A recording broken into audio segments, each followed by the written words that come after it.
There are two types of collections in Bridge, the normal collections and smart collections. You can find them under this panel here on the left. And the normal collection is just simply a way to gather several files from your computer from different folders and show them in one place. So it won't be copying these files, it will just simply link to those files from those different folders on the computer.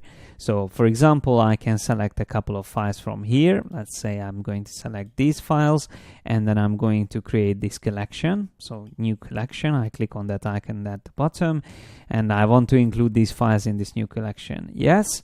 And then I'm going to give this collection a name, test, for example. And then I can go to another folder, and then I can drag and drop this file from a different folder onto the same collection. And if I go into the collection now, I can see them side by side, even though they are coming from different folders. So it's a very useful way to gather files from different folders in one place, and it's a great way to show it to your clients, or whenever you work together with someone, it's great to have this quick way to access files on a computer or even on the network.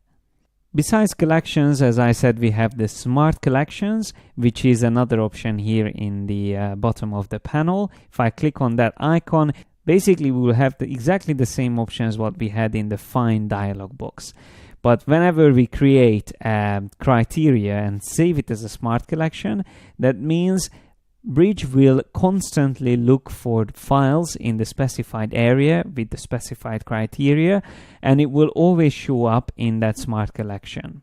So once again, if I choose a folder here, like that files folder, and I choose the criteria maybe to have a file name that contains a number, let's say X or a letter, and I'm going to click on save, and I can call this test smart collection.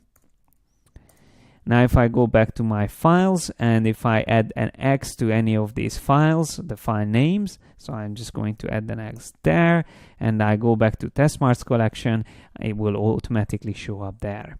Of course, you can always edit the options of a smart collection by clicking on this icon here.